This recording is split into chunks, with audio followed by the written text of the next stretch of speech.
Andy Bichlbaum of the Yes Men.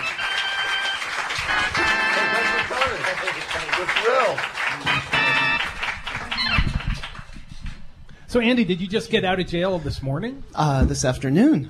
Yeah. Were you in jail overnight? I was. Was that your first time in jail? No. It wasn't? It was nearly. It was my fourth, I think. You're like Martin Luther King. Yeah. Or Gandhi. Or Gandhi. Yeah. Except Martin Luther King, he was only in one of those environmental balls once. And the March on Montgomery. Yeah, but global warming wasn't anywhere near as bad back then. Yeah, it was 1,000 freedom fighters and Martin Luther King in one of those environmental balls.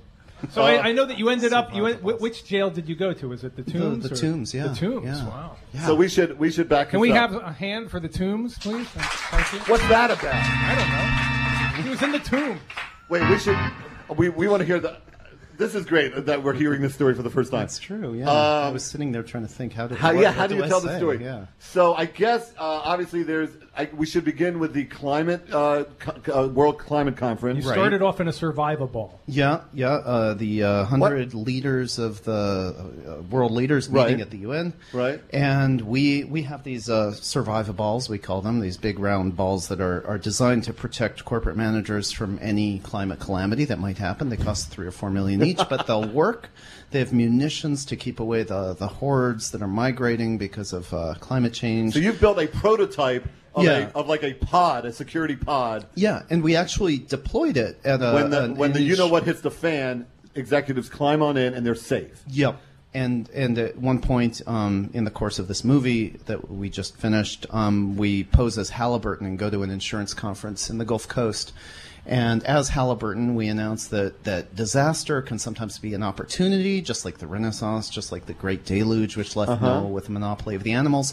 And we today, with climate change looming and giant disasters of every sort coming, we can take advantage of it if we can survive. And then we start showing animations and deploy these 6-foot diameter grub suits, basically, around these three people in the audience. But how did you get in? I'm sorry to just back up. Just let me back up just an hour and a half. Yeah. How did you find yourself addressing these executives? We snuck in. Because you're not a real executive. No. You're a fake. I don't know. Oh, I'm sorry. Is that an insult? Did you insult the guy? Yeah, you did. He doesn't want to be called a fake. I'm going to but expose myself. You're not a real security expert. Watch out, or I'll expose myself to prove. No, don't do that. Might become a trend. I'm not a real. But isn't there a security? Did you waive a security pass? No. We just actually wrote to them as a public relations agency saying we had a very important person from Halliburton who wanted to speak at their conference. They were like, Halliburton, wow, disaster central. And they were thrilled. We showed up and said the important person could make it, but I would take his place. Okay. And I start talking, and then my cohort Mike, posing as a guy named Northrop Goody from Halliburton's Materials Research Division, comes up and shows off these grub suits. Okay, sir. Which Survivaballs, Survivaballs. Yeah, Survivaballs. They're like portable panic rooms. They are. Okay. They're gated communities for one. The ultimate in protection. So now, did the executives? I would have laughed out loud, but I laugh out loud almost all the time anyway. Yeah. Did these executives laugh? No, one person smiled and got it and said, "You guys make a living from this afterwards." But everybody else in the audience took it very seriously. There was a question about the cost of it. Would it protect? Who would it protect if it's too expensive? And also, somebody asked if it could be used against terrorism. Things like that. So it was very serious questions, which we answered as best we could. And then what happened? What happened yesterday morning? Right. So this Survivaball, it turns out it's a great tool for civil disobedience as well as fooling insurance executives. You can sit down in front of a building with it and refuse to get up until the company that owns the building stops doing whatever it's doing. Until you bring Exxon to their knees. Exactly. And security guards. That could fail. It can't. You routinely get arrested, except the security guards don't really know how to do it because it's a big blob. And there's great footage, actually. If you search BMW Survivaball on the web, you see us tumbling downstairs and totally freaking out these guards. So you were challenging them to arrest you. Right. That's the plan. It's called Balls Across America. It's a nationwide program to stop all of these corporations in their tracks, and more importantly, get arrested, because that actually makes the news, as we found out today or yesterday.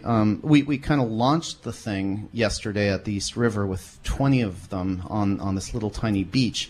Clambered over a fence, got on the beach with 20 of them, took photographs, and then proceeded to announce that we were going to swim towards the UN and take it by storm, since they wouldn't let us in the front door. We wanted to show them how scary climate change is by deploying these things there. This is what the richest would end up having to wear if climate change gets out of control, and they're really silly looking. So we take off. About 5 feet into the water, and immediately 3 patrol boats from NYPD show up. The Coast Guard shows up. A helicopter flies overhead with a commando on it, in a jacket. But were you surprised, or did you? Yeah. Oh, you were? Well, we knew something would happen. We wouldn't get very far, but we didn't think like 5 feet and, Yeah, they take that seriously. They take things like we're about to storm the UN seriously. Yeah. Go figure. Go figure. Giant onion suits. I mean. And were you the only one arrested, or did they? Yeah, because I had an outstanding bicycle warrant. Everybody else got summonses for doing nothing, and which will be dismissed. So wait, they took everybody away. They checked you out, and they found that you had illegally ridden your bicycle through Washington Square Park. Exactly. And they arrested you. I thought you could just mail in the ticket, and say I'm guilty. Yes, I am. I did. They took you down. But you being arrested, that couldn't have been bad news for you. I mean, that's fantastic. Well, as soon as I heard that, we were on CNN Nightly News, the primetime news show, and because of the arrest, it was like, oh yeah, that's why we're doing civil disobedience in the first place. Yeah. You get arrested and people love it. The news loves it. So that's the principle. It's Remember like that scene in Gandhi where they were rolling around in the big plastic balls? You got to see the director's cut, I guess. It wasn't in the theatrical. The director. No, it's brilliant tactic. So you're in. Okay, so tell me about your. So did you have to tell anyone? Okay, you weren't at Rikers. You were. When you were at the Tombs, they took your survival ball away from you. I assume they did. So it would have come in handy at the Tombs. Did you have to answer? Did you have to answer this question last night? So what are you in for? Yeah. Yeah, it was a lot easier. How do you answer that? So much easier for other people to answer. After hearing shoplifting, armed robbery, stabbing someone, it's like, photo shoot. Tried to take the UN by storm.